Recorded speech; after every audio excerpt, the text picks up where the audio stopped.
everyone, and welcome back to another episode of 3D Print Lab. Today, we'll be printing a video game model. We'll be printing the Shaman Totems from World of Warcraft. First step is location. We'll find these totems within the World of Warcraft universe. Phase 2 is extraction. We're going to use the CASC viewer, task viewer, to open up the archive and load the list file, and go into the archive under creatures and spells, and that's where these totems are within the archive. I'm just going to go ahead and extract all these models out. Phase 3 is coordination. We're going to import them into 3ds Max using the M2 import plugin. Just going to have to import the mesh and the skin all at once. It's going to import really tiny, as well as with all of its bones and extra bitmap things that it has. I'm just going to get rid of all those extra stuff that we don't need, and just get it stripped down to the model itself. This is the air totem, and we're also going to need the earth, fire, and water totems.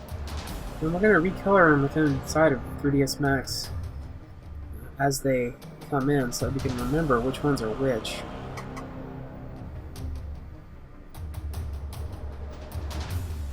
And get the fire one in.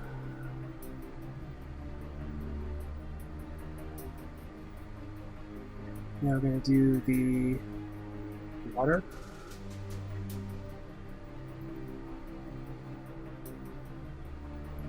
Now we're going to take one of them and we're going to scale him to this little scaling frame that we made. That is 1.75 inches tall. And then we're just going to align and scale them all the same using the alignment tools.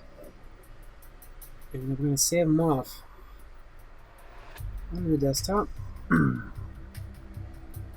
But before we do that, we're going to go ahead and add rings so they can be keychains. Let's go ahead and add some pretty thick rings to the tops of the models so they can indeed be keychains. We're just going to go ahead and boolean those together. And you have to boolean in a special way so that the model doesn't tear.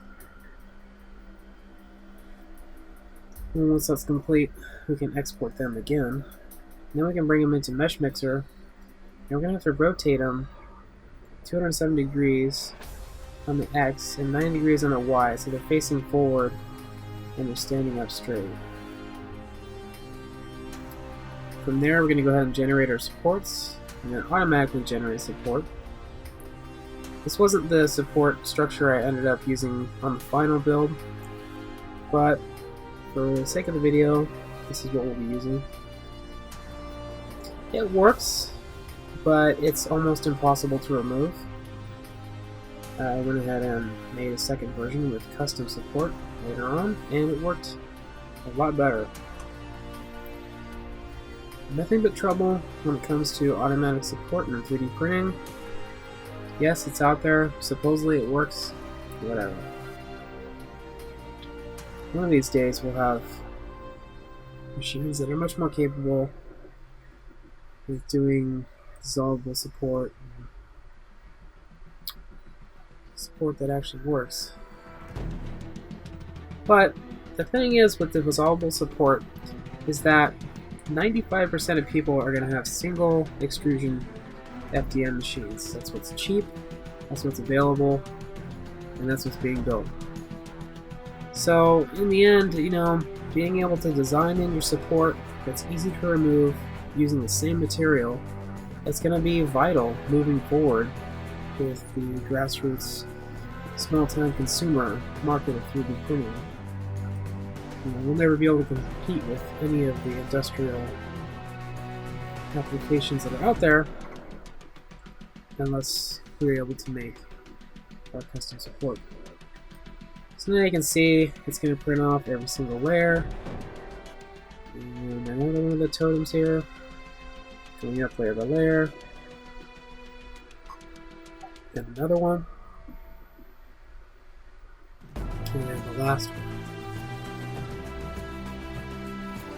Phase 5 is production. It took 1 hour and 40 minutes and 8 grams of PLA to print all 4 totems. You can see them printing off here with the automatic support that measurements are generated. Not a huge fan of what it did. You can see it even failed in some places. But again, I went ahead and redid them.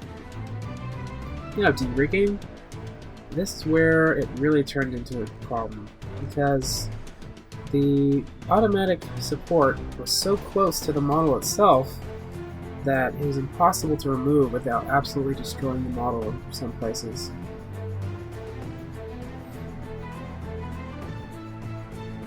So to give up on that one.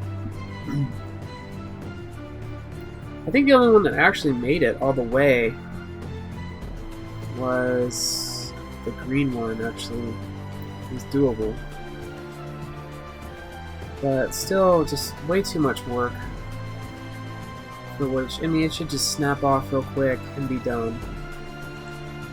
Honestly, if you really want to be courteous to other people that are going to be giving the files to, and you know, keep in mind that they want something that's easy to deal with instead of a mess.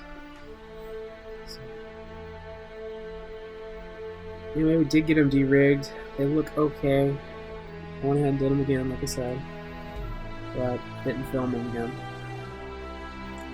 Hope I didn't break your heart. By doing that, they're together. Here's the green one for de-rigging. Red one before de-rigging. You can see on the right there's a little bit of issue there.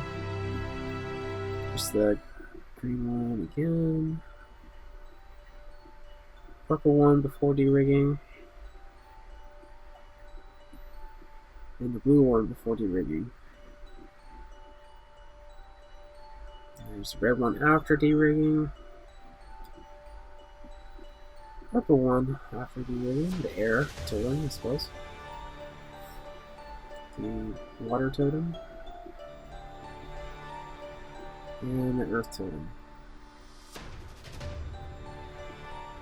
And there's all 4 totems together. Some of them broke quite a bit. Oh well. Anyway, thanks for watching. If you like what you saw, please subscribe, leave a like, share the video. I'll see you next time.